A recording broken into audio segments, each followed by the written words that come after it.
ഞാൻ പരിശോധിച്ചപ്പോൾ നിഴൽ കണ്ടില്ല എന്ന് നെല്ലിക്കുത്ത് ഉസ്താദ് പറഞ്ഞത് അദ്ദേഹത്തിന്റെ അനുഭവമാണ്. നെല്ലിക്കുത്ത് ഉസ്താദ് അങ്ങനെയായിരുന്നു പറഞ്ഞത്. നെല്ലിക്കുത്ത് ഉസ്താദ് ഒരു രാത്രി എല്ലാ വിദ്യാർത്ഥികളും ഉറങ്ങിയെന്നുറപ്പ് വരുത്തിയതിന്റെ ശേഷം മർക്കസിലെ അധ്യാപകരെ മുഴുവനും വിളിച്ചു വരുത്തി, എല്ലാ ലൈറ്റും ഓഫാക്കി, ഒരു മെഴുകുതിരി മാത്രം കത്തിച്ചു വെച്ചു. എന്നിട്ട് 6 വർഷം മുമ്പ് ബറകാത്തി സയ്യിദന്മാരുടെ കരങ്ങളിൽ കൂടി തങ്ങളുടെ കയ്യിലേക്ക് എത്തിയത് എന്ന് പറയുന്ന മുടിയെടുത്ത് പരീക്ഷിച്ചു.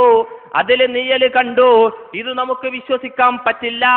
നേരെ പോയി കാന്തപുരത്തിന്റെ റൂമിന്റെ അടുക്കലേക്ക് അദ്ദേഹത്തോട് പറഞ്ഞു, അത് ഹബീബ് മുഹമ്മദുർ റസൂലുള്ളാഹി സല്ലല്ലാഹു അലൈഹി വസല്ലമ തങ്ങളുടെ മുടിയല്ല എന്ന്. അപ്പെന്താ പറഞ്ഞത്? വിശ്വസിക്കുന്നവർക്ക് വിശ്വസിക്കാമല്ലാത്തവർക്ക് തള്ളിക്കളയാം.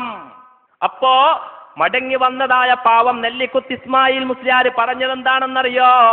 അദ്ദേഹം അതിൽ നിന്നുകൊണ്ട് പിന്മാറുന്ന രംഗമില്ല, അദ്ദേഹം അതിൽ നിന്നുകൊണ്ട് പിന്മാറുന്ന ലക്ഷണമില്ല.